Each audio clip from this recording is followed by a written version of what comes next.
শুনেন প্রশাসনের ভাইরা, মুহাম্মদ সাল্লাল্লাহু আলাইহি ওয়াসাল্লামের শব্দ শুনেন। মুহাম্মদ সাল্লাল্লাহু আলাইহি ওয়াসাল্লাম কি বলেছেন? ওয়াল্লাহি ওয়াল্লাহি, সেই রবের কসম, লাউ সারাকাত ফাতিমাতু বিনতে মুহাম্মদ লাকাতাতু ইয়াদাহা, যদি আমার মেয়ে মুহাম্মদ সাল্লাল্লাহু আলাইহি ওয়াসাল্লামের মেয়ে ফাতিমা যদি চুরি করে, আমি মুহাম্মদ ফাতিমার হাত কেটে দিব। এই বিচার কার? শব্দ কার? নাম বলেছে কোন মেয়ের? আল্লাহর নবীর সবচেয়ে কোয়ালিফাইড, সবচেয়ে মূল্যবান দামি মেয়েটার নাম নিয়েছে। নবীজির মেয়ে আরো ছিল, নবীজির মেয়ের সংখ্যাই তো বেশি, একজনের নামও নেয় নাই। ফাতেমার নাম বলেছে যেন পৃথিবীর সমস্ত মানুষ নাম শুনতেই ভয় পায়। ওয়াল্লাহি, কসম করে বলতেছে, লাউ সারাকাত ফাতিমাতু বিনতে মুহাম্মদ, মুহাম্মদ বিনতে ফাতিমা যদি চুরি করে, লাকাতাতু ইয়াদাহা, আমি মুহাম্মদ তার না হাত কেটে দিব। এরপরে নবীজি কি বলেছেন? হাদিসের দ্বিতীয় বাক্যে বলেছেন, তোমাদের পূর্বে সমস্ত জাতিরা ধ্বংস হয়ে গেছে, তার একমাত্র কারণ হলো তাদের মধ্যে শরীফ এবং সম্ভ্রান্ত পরিবারের লোকেরা যদি চুরি করত তাদেরকে ছেড়ে দিত, গরিব লোকেরা চুরি করলে, গরিব লোকেরা অপরাধ করলে তাদেরকে বেঁধে মারধর করে তাদেরকে উপযুক্ত শাস্তি দিত। এই বৈষম্য আচরণের কারণে পূর্বের উম্মতরা ধ্বংস হয়ে গেছে। আজকে বাংলার মানুষ ধ্বংসের দ্বার প্রান্তে এসেছে শুধুমাত্র মুহাম্মদ সাল্লাল্লাহু আলাইহি ওয়াসাল্লামের এই বিচার না মানার কারণে। প্রিয় ভাইরা আমার, সুদের ৬ নম্বর ক্ষতি, যেটা মানুষ মৃত্যুর আগেই ভোগ করতে হবে। আখিরাতে তো সুদের অনেক ভয়াবহ পরিণতি আছেই আছে, তবে সুদখোরের কারণে দুনিয়াতে একটা আযাব আসবে। এই আযাবের কারণে শুধু সুদখোর নয়, যারা ভালো মানুষ তারাও কষ্ট পাবে। নাউজুবিল্লাহ বলবেন না? তাইলে সুদখোর কি সে নিজের ক্ষতি করে নাকি জাতির ক্ষতি করে? জাতির ক্ষতি করে। সুদখোর শুধুমাত্র নিজের ক্ষতি সাধন করে না, বরং সে সমাজের জন্য ক্ষতিকর। মনে রাখবেন, ৬ নম্বর, দুনিয়াতে সুদখোরের কারণে তার এবং সমাজের যে ক্ষতি হয় সেটা হলো সুদখোরের কারণে সমাজে দুর্ভিক্ষ দেখা দেয়, অভাব অনটন দেখা দিবে। এটাকে আমাদের ভাষায় বলে, একে নষ্ট করে সবে কষ্ট পায়। আমাদের ভাষায় কি বলে বলেন? একে নষ্ট করে সবে কষ্ট পায়। এজন্য আপনি সুদ খাচ্ছেন না, আরেকজন সুদ খায়, তো আপনি যদি আপনার ঈমান, আকীদা, তাহজিব, তামাদ্দুন, দাওয়াতি মেহনতের মাধ্যমে আরেকজনকে সুদ থেকে ফেরানোর জন্য ব্যবস্থা না করেন, অচিরেই এমন একটা সময় আসবে এই সুদখোরের এই অপরাধের কারণে আপনার ঘরেও দুর্ভিক্ষ দেখা দিবে। সুতরাং আপনি আপনার স্বার্থের জন্য হলেও, সমাজের স্বার্থে হলেও সুদখোরকে সুদ থেকে বিরত রাখার জন্য মেহনত এবং দাওয়াত আপনাকে চালাতে হবে। সুদখোরের সুদটা অনেকটা আগুন লাগার মতো। কেউ যদি চিন্তা করে যে আমার পাশের বাসায় আগুন লাগছে, আমি ঘুমাইলে অসুবিধা কি? কেউ যদি চিন্তা করে আমার পার্শ্ববর্তী প্রতিবেশীর ঘরে আগুন লাগছে, আমার সমস্যা কি? এই চিন্তা করে যদি কেউ বসে থাকে, অচিরেই কিছুক্ষণের মধ্যেই তার ঘরে আগুন লেগে যাওয়া যেমন সত্য, ঠিক তেমনিভাবে সুদখোরকে নীরবে নিবৃত্তে সুদ খেতে দিলে, সুদ নিতে দিলে, সুদ দিতে দিলে, সুদের ডিল করতে দিলে, আপনি কোনো মেহনত না করলে অচিরেই সুদখোরের এই দুর্ভিক্ষের আগুন, অভাব অনটনের আগুন আপনার পরিবারেও আসবে। কথা ঠিক কি না? এজন্য সুদখোর কি শুধু নিজের জন্য ক্ষতিকর নাকি সমাজের জন্য ক্ষতিকর? সুদখোর যদি সুদ খায় আপনার পাশের বাসায়, তার ক্ষতি হবে নাকি আপনার ক্ষতি হবে? এই জন্য কি সুদখোরকে ডেইলি একবার মাইট দিবেন, গালাগালি করবেন? না, আপনাকে মেহনত করতে হবে। ইসলাম মেহনতের উপর বিশ্বাসী। ইসলাম প্রাঞ্জল ভাষায়, সুমিষ্ট ভাষায় সুন্দরভাবে মানুষকে দাওয়াত দিতে বিশ্বাসী। আপনাকে দাওয়াতের মেহনত চালাতে হবে, তাকে বুঝাতে হবে সুদের কী পরিমাণ ক্ষতি আছে। আপনি বুঝান, সে না বুঝুক, অসুবিধা নেই। এটা আপনার হয়তো প্রচেষ্টার কারণে আল্লাহ পাক আপনাকে অন্তত ক্ষতি থেকে বাঁচাবে। পারবেন না ইনশাআল্লাহ? এই ব্যাপারে আত-তারগীব ওয়া তারহীবের একটা হাদিস আছে, হযরত আমর ইবনুল আস রাদিয়াল্লাহু আনহু থেকে বর্ণিত। তিনি বলেন, রাসূল বলেছেন, মা মিন কওমিন ইউযহারু ফীহিমুর রিবা ইল্লা উখিযু বিস-সানাহ ওয়া মা মিন কওমিন ইউযহারু ফীহিমুর রাশা ইল্লা উখিযু বির-রু'ব। হযরত আমর ইবনুল আস রাদিয়াল্লাহু আনহু বলেন, আমার প্রিয় হাবিব মুহাম্মদুর রাসূলুল্লাহ সাল্লাল্লাহু আলাইহি ওয়াসাল্লাম বলেছেন, কোন এলাকায় যদি অধিকাংশ লোকেরা সুদে জড়িত হয়ে যায়, এলাকার ব্যাপক হারে যদি কোনো জাতির মধ্যে সুদ দেখা যায়, আল্লাহ রাব্বুল আলামিন সেই এলাকায় দুর্ভিক্ষ নাজিল করেন। গণহারে সেই এলাকায় অভাব অনটন দেখা দিবে। যার 8 লক্ষ টাকা বেতন তার ঘরে অভাব থাকবে, যার বেতন 8,000 টাকা তার ঘরেও দুর্ভিক্ষ আবার অভাব দেখা দিবে। কেউ শান্তিতে থাকতে পারবে না, কারণ ব্যাপক হারে সুদ বেড়ে গেছে। এই জন্য সুদের ব্যাপকতাকে রোধ করার জন্য সামাজিকভাবে পদক্ষেপ নেওয়ার দরকার আছে না নাই? হাদিসের 2 নম্বর অংশটা আরেকটু ভয়ঙ্কর। গত জুমার শেষের দিকে একটু আলোচনা করেছিলাম, আজকে আবার রিপিট করছি। আল্লাহর নবী বলেন, ওয়া মা মিন কওমিন ইউযহারু ফীহিমুর রাশা ইল্লা উখিযু বির-রু'ব। যেই জাতির মধ্যে, যেই এলাকায় ঘুষের প্রবণতা বেড়ে যাবে, ঘুষের লেনদেন বেড়ে যাবে, সেই এলাকার মানুষগুলাকে আল্লাহ রাব্বুল আলামিন কাপুরুষ বানায়া দেবে। হক কথা বলতে পারবে না, এই জাতির ভিতরে প্রতিবাদ করার মতো যোগ্যতা হ্রাস পাবে। নির্যাতন, নিষ্পেষণ, নিপীড়ন হওয়ার পরে তারা কোনো পদক্ষেপ গ্রহণ করতে পারবে না, কারণ তারা ঘুষের লেনদেন করে, ঘুষের বাণিজ্য করে। সুতরাং আমি আমাদের লোকদেরকে বলবো, বিশেষ করে প্রশাসনের ভাইদেরকে বলবো, আজকে মানুষ আপনাদেরকে কেন ভয় করে না? আজকে আপনাদের ডর ভয় মানুষের দিলের ভিতরে নাই, জেল হাজতের ডর ভয় নাই, পুলিশের ডর ভয় মানুষের হৃদয় থেকে চলে যাওয়ার একমাত্র কারণ হলো পয়সাওয়ালাদের টাকা নিয়ে নির্দোষ মানুষটাকে জেলখানায় বছরের পর বছর আটকে রেখেছেন, পরিবার থেকে দূরে সরিয়ে রেখেছেন। ছোট্ট ছোট্ট সোনামণিরা, কত নিষ্পাপ বাবাদেরকে বছরের পর বছর জড়িয়ে ধরতে পারে নাই, শুধুমাত্র কেবলমাত্র আপনাদের ঘুষের বাণিজ্যের কারণে।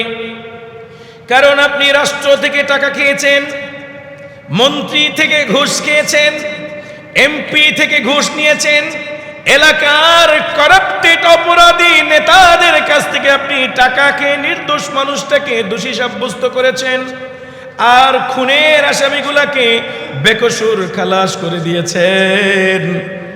এই জন্য আইনের শ্রদ্ধা এবং ভয় আল্লাহ জনগণের হৃদয় থেকে উঠিয়ে নিয়েছে। কথা ঠিক কিনা? ইল্লা উখিযু বির-রু'ব, ভয় ভীতি আপনাদের হৃদয়ের ভিতরে আল্লাহ পাক জাগিয়ে দিয়েছে। তার সবচেয়ে জ্বলন্ত প্রমাণ হলো 5ই আগস্ট, ঠিক কিনা? 5ই আগস্টের পরে থানাগুলা শূন্য হয়ে গেছে, খালি হয়ে গেছে। কেন? আপনি তো জনগণের লোক ছিলেন, আপনি তো নিউট্রাল ছিলেন, আপনি কেন পলাতক হয়েছেন? সব পুলিশ খারাপ নয়, কিছু পুলিশ কিন্তু করাপ্টেড গুলার জন্য ভালোগুলো চলে গেছে, কারণ তাদের সাথে থেকে আমি তো আমার জান বাঁচাইতে পারবো না। বসেন। এই যে এই একটা অবস্থা এই সৃষ্টি হয়েছে 5 আগস্টের পরে, এমনকি একজন মানুষ পরিবার সহ যদি তাদেরকে হত্যা করা হয়, একজন পুলিশ থানাতে খুঁজে পাওয়া যায় নাই অপরাধীদেরকে ধরার জন্য। কথা ঠিক কিনা? আমরা মগর মুল্লুকের নাম শুনেছি। মগর মুল্লুক বুঝেন? মগর মুল্লুক বলা হয় সেই দেশকে যেই দেশের মধ্যে ঘি এবং তেলের দাম সেম, এটাকে মগর মুল্লুক বলে। যেই দেশের মধ্যে একটা শূকর আর কুকুর আর মানুষের জানের দাম সেম, সেই দেশটাকে বলে কি? মগর মুল্লুক। এই মগর মুল্লুকের নামটা আপনারা শব্দটা শুনেছেন? আমি যদি আল্লাহর কসম করে বলি, আমাকে কাফারা দিতে হবে না।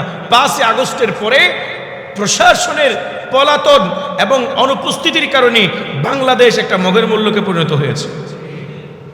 যার যেমনে পেরেছে সেইভাবে মানুষ থেকে অত্যাচার, নির্যাতন, নিষ্পীড়ন করে যার যেমনে মতো সেমনি লুট করেছে, পাট করেছে। ঠিক কিনা? এর একমাত্র কারণ কি?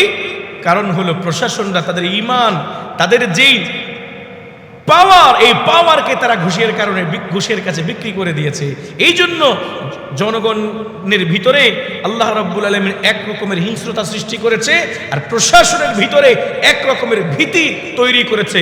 আল্লাহর কসম, নবীজির এই হাদিসটা যদি পুলিশরা শুনে, রব্বে কারীমের কসম করে বলি, নবীজির এই হাদিস নিয়ে 1 বছর দেশকে পরিচালনা করতে বলেন।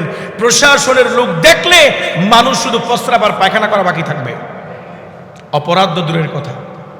ঘুষ বাণিজ্য যদি বন্ধ হয়ে যায়, কালোকে কালো বলার, সাদাকে সাদা বলার ক্ষমতা যদি প্রশাসন হাতে নেয়, এমপির ছেলে অপরাধ করলে তাকে ইনস্ট্যান্ট গ্রেফতার করে থানায় নিয়ে যদি ডান্ডা বাড়ি দিয়ে পিটানো হয়, দেখবেন মন্ত্রীর ছেলে যখন অ্যারেস্ট হয়ে যাবে জায়গায়, তখন দেখবেন আর এই দেশে প্রশাসনকে দেখলে মানুষ ছেই ছেই করবে না, প্রশাসনকে মানুষ দেখলে স্যালিউট আর সম্মান করবে। ঠিক কিনা? প্রশাসনের ভাইদেরকে বলবো, আল্লাহর ওয়াস্তে আমার কথা আপনারা রাগ করবেন না। আমি আপনাদের ইজ্জত এবং সম্মানকে ফিরিয়ে দেওয়ার জন্য আজকে এই মেসেজটা আপনাদেরকে দিচ্ছি। এটা আমি দিই নাই, আমার নবী আপনাকে দিয়েছে। নবী বলেছেন, যখন মানুষ গণহারে ঘুষ দিবে, আরে আমাদের দেশে গণহারে ঘুষ তো গণহারে বললেও ভুল হবে, আরো বেশি হারে ঘুষ আছে। সামান্য অটো রিক্সাওয়ালা থেকেও ঘুষ নেয় আমাদের দেশে, নেয় কি নেয় না? নেয় কি নেয় না? এই অটো রিক্সা যদি অবৈধ হয়, যে সমস্ত রাঘব বুয়াল অটো রিক্সাগুলোকে ইনপুট করে, সেই ইনপুটারকে আগে ধরতে হবে। কথা ঠিক কি না? আপনি অটো রিক্সা যারা ইনপুট করে, অটো রিক্সার জন্য ব্যাটারি যারা ইনপুট করে, সেই রাঘব বুয়ালগুলা যাদের সাথে এমপি মন্ত্রীদের হাত আছে, সেই রাঘব বুয়ালগুলাকে আপনি না ধরে সামান্য সমস্ত প্রসেসিং শেষ হওয়ার পরে রাস্তায় একটা গরিব মানুষ কর্য করে পেটে ভাতে থাকে, সে যখন রাস্তায় কষ্ট করে অটোরিকশাটা নিয়ে নেমেছে, আপনি তার অটোরিকশা বন্ধ করার জন্য তাকে মারধর করেন, তার অটোরিকশাটা ভেঙে দেন। এর চাইতে বড় জুলুম কিছু হতে পারে না। ঠিক কিনা? যদি অটোরিকশা অবৈধ হয়, ইনপুট কেন হয়েছে? এগুলা তো এই দেশে ছিল না, এগুলা চায়না থেকে আসে, ভারত থেকে আসে। আপনি ইনপুট কেন বন্ধ করতে পারেন নাই? গরিবদের কাছে ইনপুটের লাইসেন্স আছে? এই কথা বলেন আপনারা কি? আপনাদের ভিতরে ভয় ঢুকে গেছে নাকি? ওয়ারিশতগর মসজিদের মুসল্লিগুলো এক একজন বীর সৈনিক বাগের মতো হতে হবে। কথা বলতে শুনতে কোনো ভয় পাওয়া যাবে? ভয় পাওয়ার দিন শেষ। হক কথা বলার বাংলাদেশ। ঠিক কিনা? আমরা বিগত স্বৈরাচারের আমলেও হক কথা বলতে ভয় করি নাই, যদিও বা আমাদের রেস্ট্রিকশন ছিল, এরপরও হক কথা আমরা কিছুটা হলেও বলেছি। ঠিক কিনা? এখন আল্লাহ পাক হক কথা বলার সুযোগ করে দিয়েছে। এখনো যদি হক কথা বলতে না পারি, কাল কিয়ামতের মাঠে আল্লাহর আদালতে জবাব দিতে হবে কিনা বলেন? আল্লাহ যেন আমাদের এই কণ্ঠকে, বাংলা যতদিন থাকবে, এই দেশ যতদিন থাকবে, এই জাতি যতদিন থাকবে, ততদিন আমাদেরকে এই কথা বলার তৌফিক দান করেন, আমিন। প্রিয় ভাইয়েরা, অটোরিকশা থেকে ঘুষ বাণিজ্য শুরু হয়ে গেছে। কিছু কিছু জায়গাতে টিকিট সিস্টেম শুরু হয়ে গেছে। কি সিস্টেম? টিকিট। যে অটোরিকশায় টোকেন থাকবে সেই অটোরিকশা চলবে, যে অটোরিকশায় টোকেন থাকবে না সেটা গায়েব হয়ে যাবে। এই যে এগুলোর কারণেই পুলিশের উপর থেকে মানুষের শ্রদ্ধা ভয় ভীতি উঠে গেছে, আইনের উপর থেকে শ্রদ্ধা উঠে গেছে। থানার লোকেরা, পুলিশের লোকেরা বুকে হাত দিয়ে বলুক, জনগণ তাদেরকে ভয় করে, বা জনগণের ভিতরে তাদের সম্মানবোধ আছে বলুক। যদি 70 থেকে 50% পুলিশ যদি ডেসপারেট হয়ে যায় যে না, এই দেশে আমরা ব্যাংকে বাটি বলবো, সাপকে লম্বাই বলবো, কালোটাকে কালোই বলবো, সাদাটাকে সাদাই বলবো, তাহলে দেখবেন সব ঠিক হয়ে যাবে। শুধুমাত্র তাই নয়, আমি আরেকটা হাদিস এখানে অ্যাড করি, শুনবেন আপনারা, যেহেতু হাদিসটা এসেছে। সুদের বয়ান হলো, এই কথাটা আমি বলে দিই আজকে।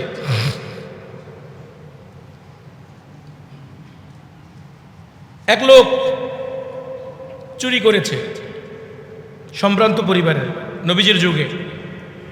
চুরিতে ধরা খাওয়ার পরে এই লোকের হাত কেটে দেওয়া হবে ইসলামের আইন অনুযায়ী। নবীজির দরবারে এসেছে, ইয়া রাসূলুল্লাহ, এই লোকটা অনেক সম্ভ্রান্ত পরিবারের লোক, চুরির কারণে তার হাত কেটে দেওয়ার বিধান আছে। ইয়া রাসূলুল্লাহ, তার জন্য কি একটু ছাড় দেওয়া যায় না? হাত না কেটে কি আঙ্গুলের মাথাটা একটু কাটা যায় না? কারণ হাত কেটে দিলে পুরা গোষ্ঠীর নাম কাটা যাবে। শুনেন প্রশাসনের ভাইরা, মুহাম্মদ সাল্লাল্লাহু আলাইহি ওয়াসাল্লামের শব্দ শুনেন। মুহাম্মদ সাল্লাল্লাহু আলাইহি ওয়াসাল্লাম কি বলেছেন? ওয়াল্লাহি, ওয়াল্লাহি, সেই রবের কসম, লাউ সারাকাত ফাতিমা বিনতে মুহাম্মদ লাকাতাতু ইয়াদাহা, যদি আমার মেয়ে মুহাম্মদ সাল্লাল্লাহু আলাইহি ওয়াসাল্লামের মেয়ে ফাতিমা যদি চুরি করে, আমি মুহাম্মদ ফাতিমার হাত কেটে দিব। এই বিচার কার? শব্দ কার? নাম বলেছে কোন মেয়ের? আল্লাহর নবীর সবচেয়ে কোয়ালিফাইড, সবচেয়ে মূল্যবান, দামি মেয়েটার নাম নিয়েছে। নবীজির মেয়ে আরো ছিল, নবীজির মেয়ের সংখ্যাই তো বেশি, একজনের নামও নেয় নাই। ফাতেমার নাম বলেছে যেন পৃথিবীর সমস্ত মানুষ নাম শুনতেই ভয় পায়। ওয়াল্লাহি, কসম করে বলতেছে, লাউ সারাকাত ফাতিমা বিনতে মুহাম্মদ, মুহাম্মদ বিনতে ফাতিমা যদি চুরি করে, লাকাতাতু ইয়াদাহা, আমি মুহাম্মদ তার না হাত কেটে দিব। এরপরে নবীজি কি বলেছেন? হাদিসের দ্বিতীয় বাক্যে বলেছেন, তোমাদের পূর্বে সমস্ত জাতিরা ধ্বংস হয়ে গেছে, তার একমাত্র কারণ হলো তাদের মধ্যে শরীফ এবং সম্ভ্রান্ত পরিবারের লোকেরা যদি চুরি করত, তাদেরকে ছেড়ে দিত। গরিব লোকেরা চুরি করলে, গরিব লোকেরা অপরাধ করলে তাদেরকে বেঁধে মারধর করে তাদেরকে উপযুক্ত শাস্তি দিত। এই বৈষম্য আচরণের কারণে পূর্বের উম্মতরা ধ্বংস হয়ে গেছে। আজকে বাংলার মানুষ ধ্বংসের দ্বার প্রান্তে এসেছে শুধুমাত্র মুহাম্মদ সাল্লাল্লাহু আলাইহি ওয়াসাল্লামের এই বিচার না মানার কারণে। বলেন, বাসের মধ্যে পকেট মার, তাকে ধরে কি পরিমাণ মারা হয়? 100 টাকা চোর পকেট মারছে। একটা মোবাইল 20,000 টাকা, এই মোবাইল চোরকে কি পরিমাণ প্রহার করা হয় বলেন। কিন্তু বাংলাদেশের হাজার হাজার লক্ষ লক্ষ কোটি টাকা যারা লুটপাট করেছে, তাদেরকে সুন্দর করে হাতে ধরে ধরে ধরে ধরে এই জায়গা থেকে ওই জায়গায় ট্রান্সফার করা হয়। কথা ঠিক কিনা? তাদের গলার মধ্যে ঝাড়া জুতার মালা দিয়ে যদি তাদেরকে এক জায়গা থেকে এক জায়গায় ট্রান্সফার করতো, তাতেও তাদের সম্মান বেড়ে যেত। কারণ একজন মোবাইল চোর 20,000 টাকা চুরি করছে, 1 লক্ষ কোটি টাকা চুরি করেছে দেশের। কথা ঠিক কিনা? জাতিকে পঙ্গু করেছে। যেই কথাটা আপনাদেরকে বলতে চেয়েছিলাম, এই জন্য মনে রাখবেন, ইসলাম ফোবিয়া যাদের রয়েছে, ইসলাম বিদ্বেষ যাদের রয়েছে, তাদেরকে একটা কথা বলতে চাই, বাংলাদেশকে যদি আপনারা শান্তিতে দেখতে চান, অবশ্যই যারাই ক্ষমতায় আসবেন তারাই কোরআনের পক্ষে থাকবেন, দেশ শান্তি হবে। আর কোরআনের বিপক্ষে যদি চলে যায় অবস্থান, আল্লাহর কসম করে বলি, বিগত আমল থেকে পরিস্থিতি আরো করুণ হবে। কথা ঠিক কিনা? এই জন্য কোন দল ক্ষমতায় আসবে না আসবে সেটা আমার ব্যাপার নয়। আমার মুখ্য ব্যাপার হলো, যেই দলই ক্ষমতায় আসবে কোরআনের আইনের পক্ষে থাকতে হবে। আর দোয়া করেন, ভবিষ্যতে যারা ক্ষমতায় আসবে আল্লাহ যেন তাদেরকে শুভ বুদ্ধি দান করেন। স্বৈরাচারদের মতো যেন আমাদের মুখে আবার লেগাম চলে না আসে। বিগত আমলে কোনো একটা এমপি মন্ত্রী ভুল করলে তার বিরুদ্ধে কথা বললে অ্যারেস্ট হয়ে যেত, যার কারণে দেশের এই বাকশাল, যার কারণে দেশের মধ্যে এই এক না একতন্ত্র কায়েম হয়েছে। মানুষ বাক স্বাধীনতা হারিয়েছে। আমরা কি আর এই বাক স্বাধীনতাকে হারাতে চাই? চাই না। আমরা চাই জনগণ তাদের অভিব্যক্তি, অভিমত, হৃদয়ের সুপ্ত কথাটা প্রকাশ করার শক্তি রাখুক, ঠিক কিনা? আল্লাহ সেই শক্তি আমাদেরকে আজীবন রাখার তৌফিক দান করুক। প্রিয় ভাইয়েরা আমার, তো নবীজি কি বলেছেন? মা মিন কওমিন ইযহারু ফীহিমুর রাশা ইল্লা উখিযু বিররুবি। যে সমস্ত লোকদের মধ্যে, জাতির মধ্যে ঘুষের প্রবণতা বেড়ে যাবে, আল্লাহ রাব্বুল আলামিন তাদেরকে কাপুরুষ বানায়া দিবে। এই জন্য মুসলমানদেরকে নবীজি বীরের বেশে রেখে গিয়েছিলেন। আজকে তাম দুনিয়ার মধ্যে মুসলমানদের চাইতে কাপুরুষ আর নাই। জিহাদ তো দূরের কথা, একটা মিছিলের মধ্যে যদি টায়ার ব্লাস্ট হয় মুসলমানরা মিছিল ফেলে চলে যায়। কেন মুসলমানদের ইমানের এই অবস্থা? কারণ মুসলমানদের ভিতরে যিনি ভয় ভীতি ঢুকিয়ে দিয়েছেন তিনি কে? নবীজির এই কথা না মানার কারণে। তাইলে কেউ মানুক আর না মানুক, ওয়ারিশদের মসজিদ আজকে যারা নামাজ পড়তে এসেছেন তারা বলেন ইনশাআল্লাহ আজকের পর থেকে ঘুষ বাণিজ্য বলেন। আমাদের এখানে থানা থেকে আলহামদুলিল্লাহ কিছু দাড়িওয়ালা, কিছু নামাজি পুলিশ নামাজ পড়তে আসে। আমি জানি তারা আমার রুমে আমার সাথে দেখা করেন। এই গত কয়েকদিন আগেও প্রায় 4 জন আসছে, এসে বলতেছে হুজুর আমরা আপনাকে খুব পছন্দ করি, আপনি আমাদের খুব প্রিয় হুজুর, সব কিছু আমাকে বলেছে। আমি প্রশাসনের লোকদেরকে এই কথাগুলো এই জন্যই বলছি যে ওনারা অনুপস্থিত, এটা মনে করেন না। মিনিমাম 4 জন পুলিশ এই থানা, বন্দর থানার এখানে প্রতি শুক্রবার নামাজ পড়ে এবং তারা রিভিউ আমাকে দেয়। তারা চায় হক প্রতিষ্ঠা হোক। তারা আগেও চেয়েছে কিন্তু তারা পারে নাই, কারণ লাঠি যার হাতে যায় তার কথাই বলতে হয়। বাধ্য ছিল, নাহলে চাকরি ছাড়তে হবে, নাহলে জীবনের মায়া। চাকরি ছেড়েও লাভ নাই, জীবন ছেড়ে দিতে হবে, মেরেই ফেলবে। এই জন্য তারা কিছু করতে পারে নাই। তারা বড় আফসোস করেছে। 5 আগস্টের পরে 1 সপ্তাহ পরেই তারা আমার কাছে আসছে রুমে, একটা গ্রুপ পুরা। যাই হোক, এজন্য প্রশাসনের ভাইদেরকে বলবো আপনারা একটু কষ্ট হবে, ঘুষখোরদের দুনিয়া একটু বড় হবে, আপনাদের দুনিয়া একটু ছোট হবে। ঘুষখোরদের হৃদয় হবে ছোট, আপনাদের হৃদয় হবে আকাশচুম্বী। এজন্য আপনারা আর্থিকভাবে শক্তিশালী না হয়ে মনস্তাত্ত্বিকভাবে, মানসিকভাবে প্রশাসনের লোকরা শক্তিশালী হওয়ার চেষ্টা করেন। আর এই মনস্তাত্ত্বিক আত্মিকভাবে আপনারা শক্তিশালী তখন হবেন যখন আপনারা ঘুষ বাণিজ্য থেকে দূরে থাকবেন। আল্লাহ বুঝার তৌফিক দান করুক, আমিন। তাইলে এই হাদিস দ্বারা আপনাদেরকে কি বুঝাইলাম? মেসেজ কয়টা পাইলেন? 2টা। নাম্বার 1, সুদখোর যদি সুদ খায় এবং এর ব্যাপকতা যদি সমাজে বৃদ্ধি পায় তাহলে এর কারণে পুরা সমাজে দুর্ভিক্ষ দেখা দিবে। এই সমাজের মধ্যে যদি নামাজি মানুষ থাকে, সুদ খায় না, হালালখোর মানুষ থাকে, তার ঘরেও দুর্ভিক্ষ চলে আসবে। এই জন্য ব্যাপকভাবে সুদকে রোধ করার জন্য আমাদের সমাজের ব্যবস্থাপনা থাকার দরকার আছে না নাই? আছে।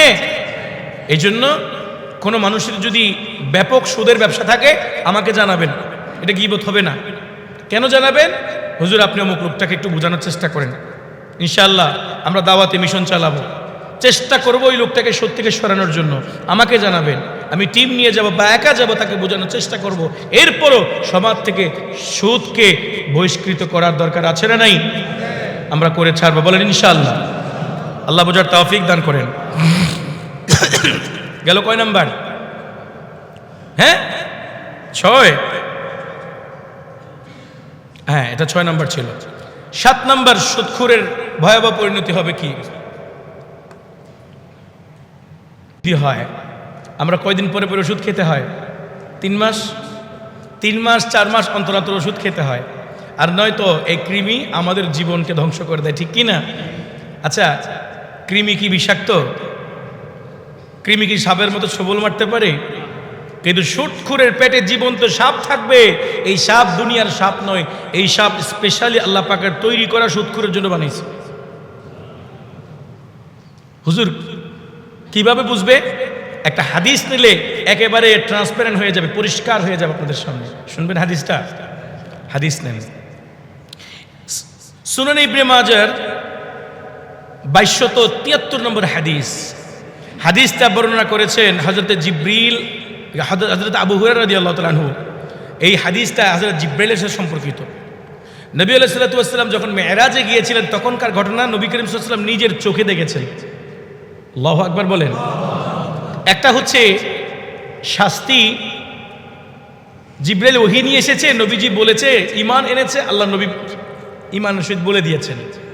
আরেকটা হচ্ছে নবী নিজের স্বচক্ষে দেখেছেন সুদখোরের এই শাস্তি, আল্লাহর নবী নিজের চোখে মেরাজে জাহান্নাম পরিদর্শন করার সময় দেখেছেন। দেখেন কি শাস্তি। قال رسول الله صلى الله عليه وسلم أتيت ليلة أسري بي على قوم بطونهم كالبيوت فيها الحيات ترى من خارج بطونهم فقلت من هؤلاء يا جبرائيل قال هؤلاء أكلة الربا।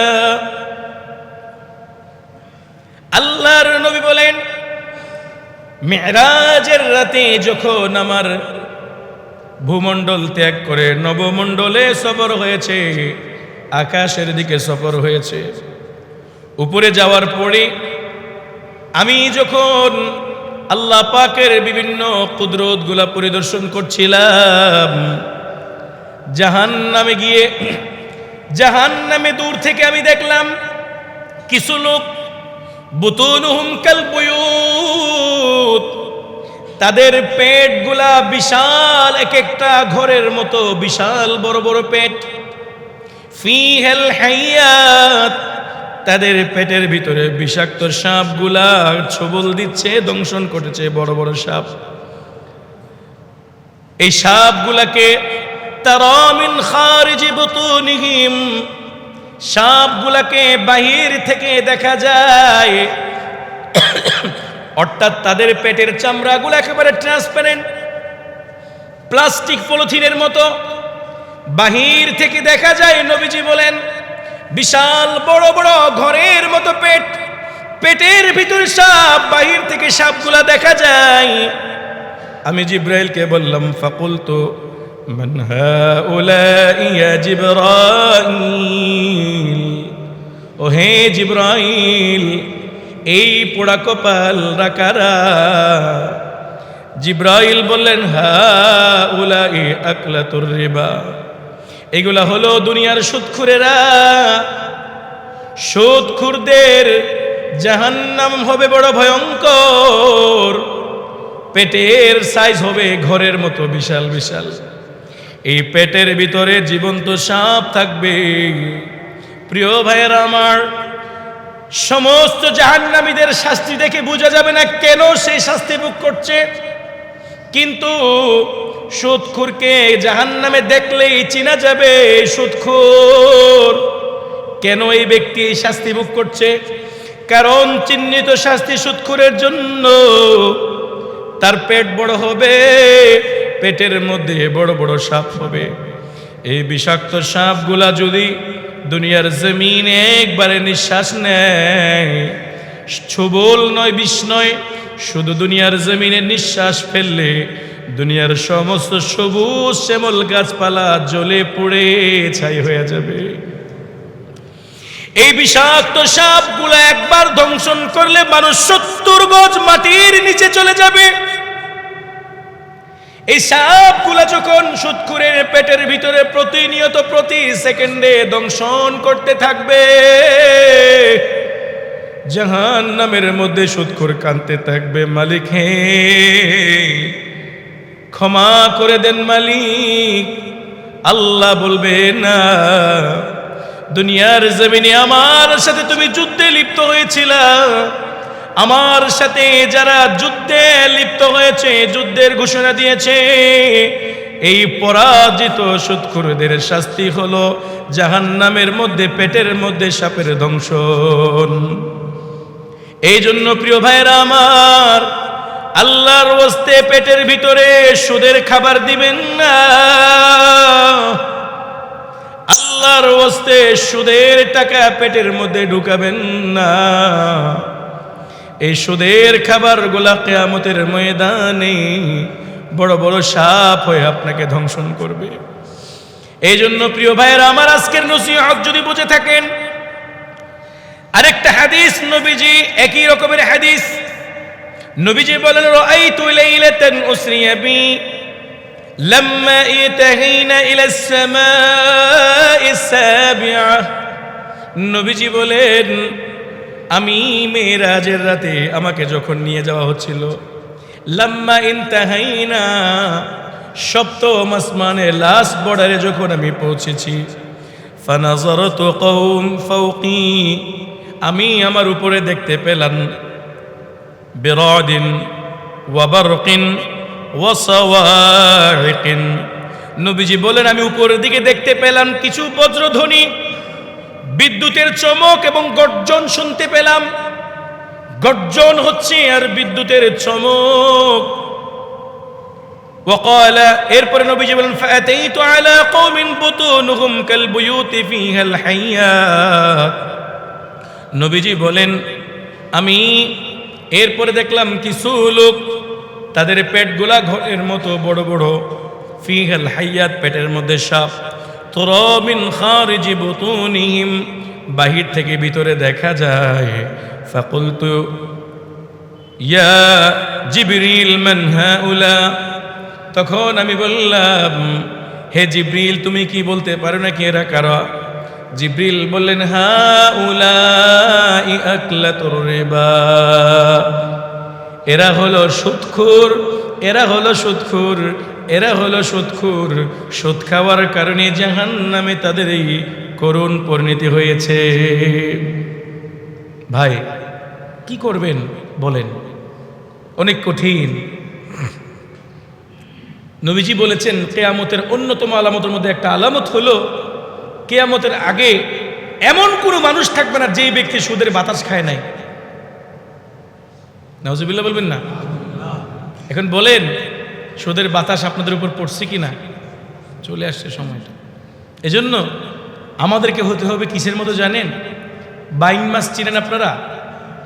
বাইং মাছ থাকে কোথায়? কাদা মাটির ভিতরে থাকে, একেবারে জড়িয়ে থাকে ভিতরে, কিন্তু তার গায়ে কোনো কাদা লাগে দেখবেন বের করলে একদম পরিষ্কার। কুচ্চা চিনেন আপনারা? কুচ্চা দেখবেন থাকে মাটির ভিতরে গর্ত করে, কিন্তু টান দিলে পুরা বডি পরিষ্কার, কিছু নেই। আমাদেরকে ঠিক কুচ্চা আর বাইং মাছের মতো আচরণ করতে হবে। থাকবো সুদের কিল্লার ভিতরে, কিন্তু আমার গায়ে সুদের কোনো ছিটে ফোঁটা লাগতে পারবে না। পারবো না ইনশাআল্লাহ? পারবো ইনশাআল্লাহ? আল্লাহ আপনি আমাদের সবাইকে সুদের মতো এত বড় অপরাধ থেকে বাঁচার তৌফিক দান করেন। সুদের 7 নম্বর ক্ষতি শেষ। সুদের 8 নম্বর ক্ষতি।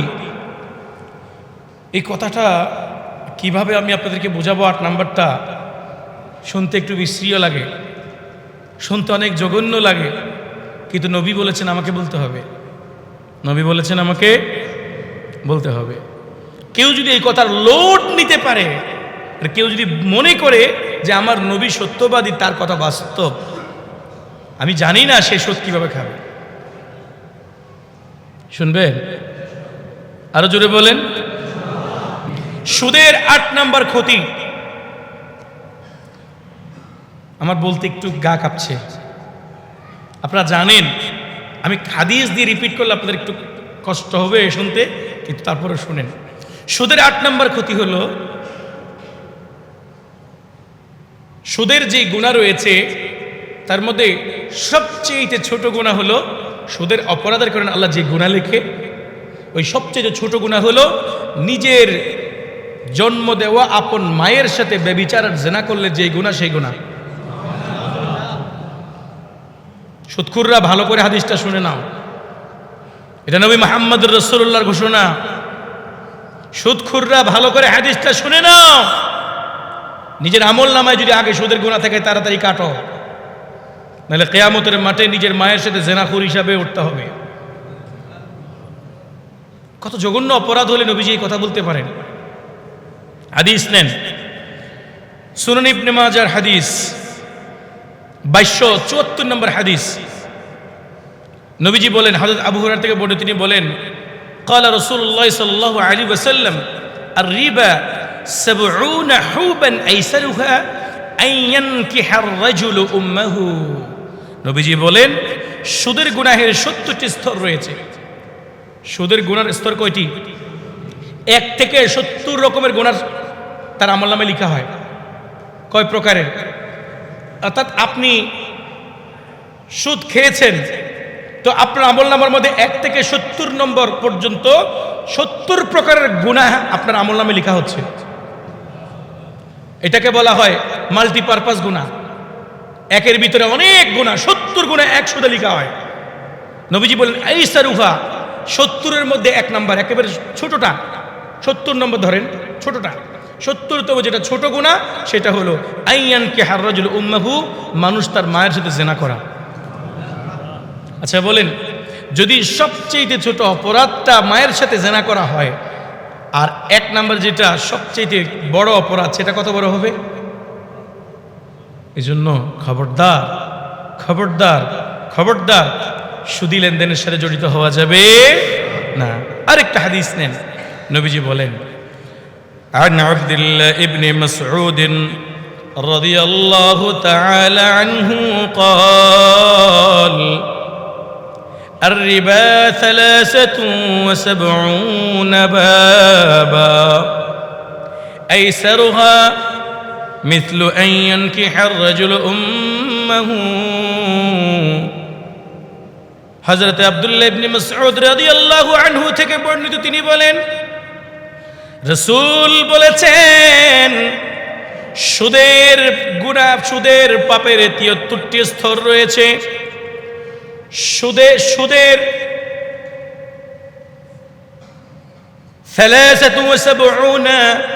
আগের হাদিসের মধ্যে 70, এই হাদিসের মধ্যে বলেছেন সুদের কারণে মানুষের 73টি গুনাহের দরজা খুলে যায়। 73 রকমের গুনাহ লেখা হয়। তার মধ্যে সবচেয়ে নগণ্য এবং ছোট গুনাহ লেখা হয় নিজের আপন মায়ের সাথে জিনার গুনাহ লেখা হয়। এই জন্য সুদ খাওয়া যাবে না, সুদ দেওয়া যাবে না, সুদের ডিল করা যাবে না।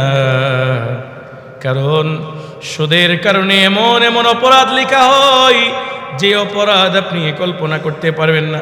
কল্পনা করা যায় এগুলা? কল্পনার অতীত সুদের অপরাধ আপনি দেখতে পাবেন কিয়ামতের মাঠে। কয় নাম্বার? আল্লাহ আমাদেরকে বোঝার তৌফিক দান করেন। আগের হাদিসটা ছিল ইবনে মাজার 2274 নম্বর, এই হাদিসটা হলো ইবনে মাজার 2275 নম্বর হাদিস। একই সাথে দুইটা হাদিস। প্রথম হাদিসে 70 প্রকারের গুনাহের কথা বলেছে, দ্বিতীয় হাদিসের মধ্যে 75 নম্বর হাদিসের মধ্যে 73টা গুনার কথা লিখেছে। সহ্য করা যাবে? আল্লাহ আপনি বোঝার তৌফিক দান করেন। এখন 9 নাম্বারটা যদি একটু বলতে যাই, 9 নম্বরটার মধ্যে কিছু শাখা প্রশাখা রয়েছে, আলোচনা একটু লম্বা হয়ে যাবে। এজন্য 9 নম্বরটা আজকে আলোচনা করব না। তবে এর ভিতরে আপনারা যতটুকু আলোচনা শুনেছেন, আমি মনে করি 16টা সবগুলার প্রয়োজন হয় না। হদে ওইব 2 বছর হইব, জীবন হইব 90 বছর হইতো না। কথা ঠিক কি না? যে হবে সে একটাতেই হেদায়েত হয়ে যাবে, আর যে হবে না সে 16টা দিও। এরপরও আমি বলতে থাকি। কেন বলতে থাকি?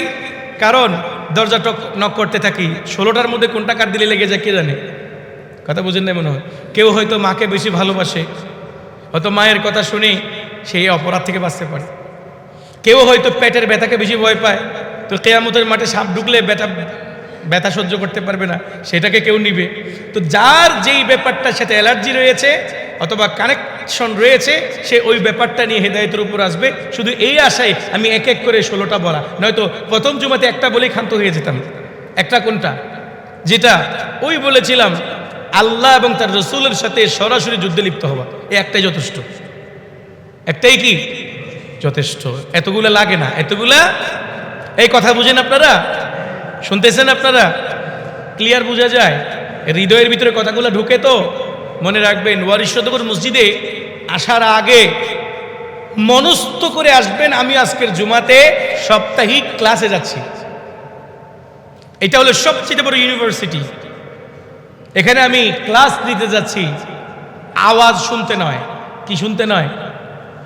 আওয়াজ শুনতে যাই নাই, ওয়াজ শুনতে যাই নাই, ক্লাস করতে যাচ্ছি।